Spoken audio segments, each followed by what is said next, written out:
Hello gamers and fellow budding game designers, Dominic here for episode 4 of Designer's Playbook. In this episode I'll be looking at Halo Anniversary and how the story of the Master Chief draws some interesting parallels with Joseph Campbell's seminal work, The Hero's Journey. So let's get right into it. To start with, what is The Hero's Journey? Well, in 1949, American scholar Joseph Campbell first published The Hero with 1,000 Faces. This book was the culmination of years of research into examining a theory that many of the myths and stories that have stood the test of time all share a similar structure. After extensive research, he found a narrative pattern in drama, storytelling, mythology, religious ritual, and psychological development that he called the hero's journey. He described this as the monomyth, which is the fundamental structure he observed of many well-known myths and stories. If you want a good example of a well-known story that follows the structure of the hero's journey, look no further than Star Wars. George Lucas has openly acknowledged that he was heavily influenced by Joseph Campbell's work while creating the original Star Wars trilogy. So how does all this talk of the hero's journey relate to game design and Halo? Well, analysis of the story arc in Halo Combat Evolved reveals some interesting similarities between the narrative structure of the Master Chief's first encounter with the Ringworld Halo and the structure outlined in the hero's journey. Halo Anniversary is a remake of the original Halo that stays 100% true to the original gameplay, with only the graphics being reworked. The story itself is identical to the original. Christopher Vogler identified 12 stages that make up the hero's journey based on Joseph Campbell's work. It is these stages that I will be comparing to the narrative structure in Halo Anniversary. I believe it is due to this core structure, whether intentional or not by Bungie, that helped make Halo one of the best games ever made. So let's start with stage 1 of the hero's journey, called The Ordinary World. In this stage, the hero who is uneasy, uncomfortable, or unaware is introduced sympathetically so the audience can identify with their situation or dilemma. Immediately, there is almost a word-for-word correlation with stage 1 and the start of Halo Anniversary. You are introduced to the Master Chief just as he is being brought out of cryostasis. Like you when you first play the game, the Master Chief is equally unaware of recent events. This stage is key to building your initial connection with the hero, and it is achieved through a shared experience of trying to figure out what is happening in the game world. Very quickly we move to stage 2, the call to adventure. Here something shakes up the situation, either from external pressures or from something rising from deep within, so the hero must face the beginnings of change. The attack by the Covenant on the Pillar of Autumn shakes up the situation for the Master Chief. However, the real call to adventure occurs when Captain Keyes gives him his mission to get the ship AI, Cortana, to safety. Get Cortana off this ship. Keep her safe from the enemy. If they capture her, they'll learn everything. A nice element used by Bungie to empower the player can be found in Stage 3, Refusal of the Call. Here the hero feels fear of the unknown or tries to turn away from the adventure. Alternatively, another character may express uncertainty of the danger ahead. The key part of this description is the final sentence. While the Master Chief is never shown to fear fighting the Covenant, the human marines all around him often aren't quite so brave.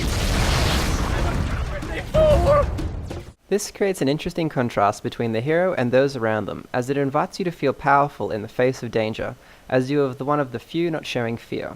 Another wonderful touch is in the AI given to the grunts. When alone, the grunt character will often run in fear from you. Aside from being funny, it also cleverly reinforces the hero's character that you are a powerful and highly regarded super soldier. During the third mission of Halo's campaign, you move through stage 4 of the hero's journey, meeting with the Mentor. Here, the hero comes across a seasoned traveler of the world who gives him or her training, equipment, or advice that will help on the journey.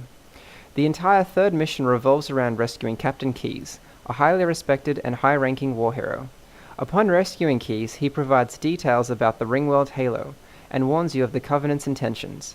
This is when the story moves to stage 5 of the hero's journey, crossing the threshold. At stage 5, the hero commits to leaving the ordinary world and entering a new region or condition with unfamiliar rules and values. For the purpose of this analysis, I'm considering the ordinary world as the first 3 missions of the game, because even though you are on Halo for some of them, you are still unaware of Halo's significance. Applying stage 5 to the campaign, we can see chaos caused by the Covenant attack is now over. Keyes orders Master Chief and Cortana to beat the Covenant to Halo's control room and discover its purpose.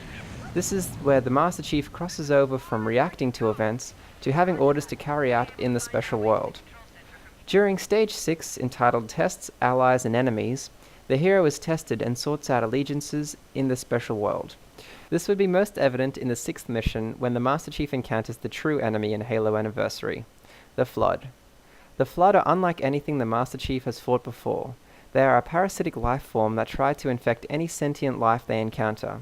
It is also at the conclusion of this mission that the Master Chief believes he has found a new ally, 343 Guilty Spark, monitor of the Halo installation. You soon learn that Halo is a weapon designed to stop the Flood, and you join Guilty Spark on a mission to stop the outbreak. Here, Halo Anniversary mirrors Stage 7, Approach.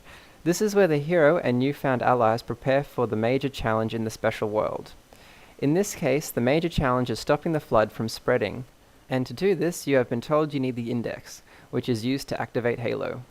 During the 7th mission, you are teleported to an isolated structure known as the Library, to confront the Flood.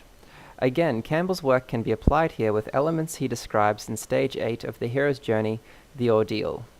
Near the middle of the story, the hero enters a central space in the special world and confronts death or faces his or her greatest fear.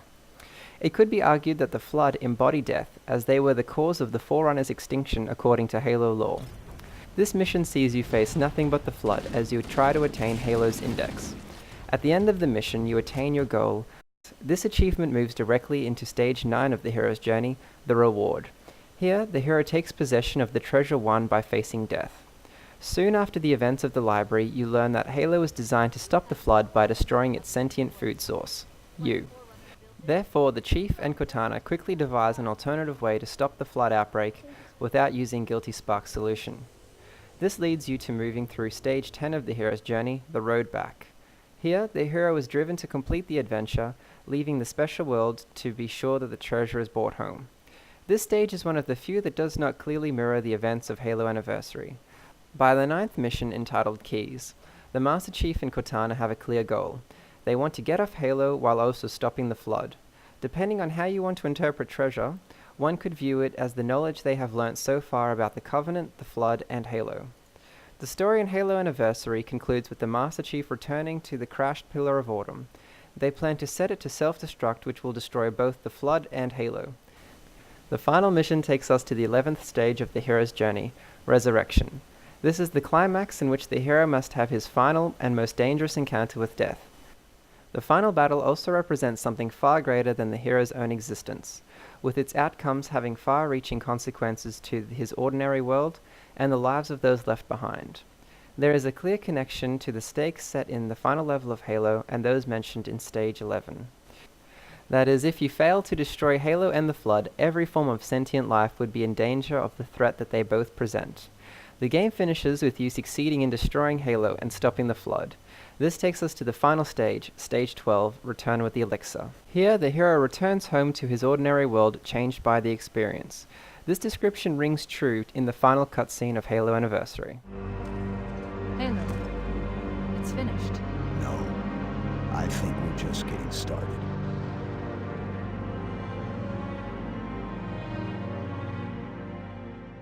To summarize, while there is always room for interpretation when analyzing content, I hope this quick look at the different stages of the hero's journey may provide some better insights next time you fondly remember a hero's story, because it might just be the core structure observed by Joseph Campbell that time has shown we enjoy.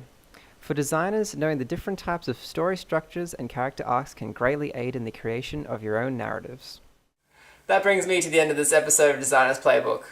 Click subscribe on the TV beside me if you enjoyed it and want to keep checking out some more of the episodes. I also must say that I'm having to put production of new episodes on hold for just a little while I'm actually turning my efforts to a game that I'm helping develop. I do appreciate everyone checking out the show, and I will be back in a few months with more episodes, but in the meantime I'll still be uploading more gaming related videos, as well as hopefully some details on the game I'm working on.